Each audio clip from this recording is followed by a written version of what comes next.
ler aqui uma mensagem da minha amiga Neide. Acho que não entrando em dependência, acho que a masturbação é melhor que se sujeitar ao parceiro que só quer para isso, sem sentimento. Super apoio. Ok, Neide. Eu sinceramente, né, entre uma relação objetica e você assumir o capitaneamento da sua própria satisfação, eu acho que você, conduzindo a sua própria satisfação, acaba produzindo menos reações e implicações desvirtuantes do que uma relação que, justamente com finalidade objetica, acaba produzindo como efeito colateral sentimentos desgostosos na pessoa que assim vive. Porque é aquilo também, né? Existe aquela implicação, e a minha amiga Neide utilizou, ela não usou uma palavra aqui, mas que me veio à mente e que tem super implicação em cima desse tema, que é a experiência do vazio, daquilo que não preenche, daquilo que não satisfaz. E esse vazio angustia, principalmente porque quando a gente se permite numa relação com o outro, com aquele acordo de cavaleiros de se evitar o envolvimento afetivo, a gente pode até fazer esse tipo de acordo consciente, mas na alma, que é esse dispositivo autônomo e involuntário dentro da gente, se ela disparar a ignição, e aí, o que você faz? Não tem o que fazer.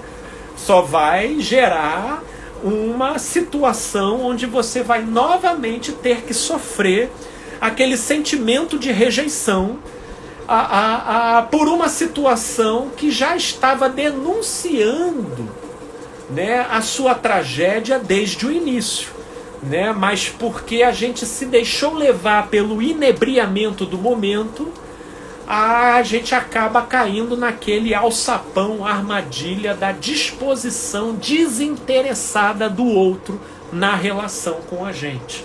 Portanto, nesses casos, sim, é super apoiado a masturbação. Por isso, olha, a masturbação eu vejo como conveniência nesses casos que nós estamos conversando aqui, que até a Neide levantou uma coisa muito interessante, que são contextos circunstanciais, principalmente de quem já teve uma vida afetiva anteriormente, e foi interrompida por uma relação que não deu certo, e ela no modo de fazer gestão, até da forma como o cérebro e o nosso sistema nervoso cobra e demanda, né, aquela volúpia e aquela pressão, e a autossatisfação pela via da masturbação, por vezes, é o ideal? Sem sombra de dúvida que não. Mas com certeza é um mal menor do que determinados envolvimentos que, pelo modo como coloca a nossa carência para interagir, pelo modo como às vezes o nosso afeto acaba se berimbolando, pelo modo como o outro acaba agindo de maneira canalha, o mal menor acaba sendo a autossatisfação pela via da masturbação. Então, eu creio que nesse ponto a masturbação ela tenha a sua pertinência. A masturbação ela pode ter também uma pertinência, como por exemplo casais que vivem, que circunstancialmente, seja por causa de uma viagem a trabalho, seja por causa da necessidade de uma ausência por uma razão a mais diversa possível, e que eles então mantêm vivo a chama da eroticidade, mesmo à distância, pela via de uma relação à distância, via masturbação, você entendeu? Tem-se também uma pertinência nessa direção. A masturbação também, ela encontra o seu contexto de maior pertinência no início, na juventude, na adolescência, né? Quando o jovenzinho, ainda na sua inexperiência, ele não encontra, né, aquele parceiro ou aquela parceira adequada, né, para então desenvolver uma relação madura, devida e de maneira plena, e a masturbação ela entra como um dispositivo despressurizador de um organismo que está vivendo um momento hormonal altamente turbulento, borbulhante, e que, se, meu Deus, o jovenzinho não se masturba, ele assassina alguém na rua, de tanto estresse que aquilo vai gerando dentro dele. Então, não se tem como a gente desenvolver uma leitura moralista sobre esse tema, porque a gente passaria aqui a noite criando reflexões e endereçamentos para onde a masturbação ela encontraria pertinência. Não como uma proposta para o que seria o ideal, mas entrando como um mal menor dependendo da conjuntura do contexto, né? Agora, por exemplo, em casos, né, de casais com pessoas desfrutando de relacionamento, onde ambos os envolvidos dentro da relação são personagens saudáveis e absolutamente aptos para a satisfação mútua desse tipo de dimensão da vida, e uma das partes, seja por uma fixação, seja por um trauma do passado, ou seja por ter se viciado na masturbação como uma espécie de ansiolítico, para o seu estresse do dia a dia, porque abre parênteses, a masturbação é uma das portas de entrada para o vício na masturbação e na pornografia, é porque, pelo modo como esse tipo de atividade funciona neurofisiologicamente, a masturbação é um ansiolítico por excelência. No modo como você vai se massageando, agregando aquela em conjuntura com a imaginação, e aquilo vai criando uma efervescência até chegar no ponto clímax que produz uma tensão e depois um relaxamento. Meu Deus, nessa brincadeira aí você expurga uma série de tensões daquilo que você acumulou no dia a dia, né? Portanto, para além do ato em si, a masturbação carrega essa prerrogativa de ansiolítico. E se essas coisas ficam associadas, para muita gente, é uma dificuldade imensa meter o pé no freio desse tipo de prática. Mas aí qual é o problema? Que aí, sobretudo quando a masturbação está conjugada com a pornografia, o que eu observo, sobretudo na minha prática de trabalho, é um condicionamento na performance sexual da pessoa, né? Acaba que ela vai se alimentando dentro do que a pornografia vai produzindo, e ela vai se alimentando daquilo de uma tal maneira que aquilo molda a maneira como a pessoa se excita, como a pessoa se deixa provocar. Só para vocês terem uma ideia da maneira como o fetiche, porque aí a pornografia ela começa a entrar na ordem do fetiche. E aí, para a pessoa se excitar, a parceira dela ou o parceiro dela precisa de uma certa forma interagir com aquela fantasia para que então a pessoa possa ter um bom desempenho sexual.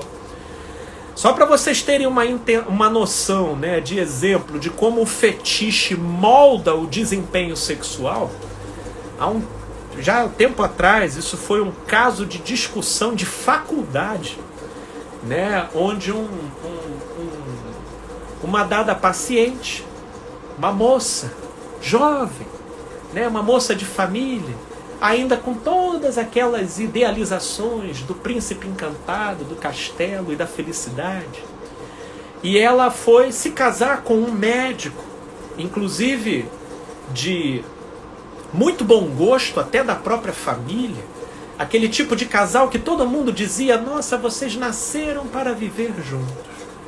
E ela, sem experiência nenhuma, mas totalmente aberta e entregue de modo sincero, para tentar fazer valer aquela relação da melhor maneira possível, eles foram para a lua de mel.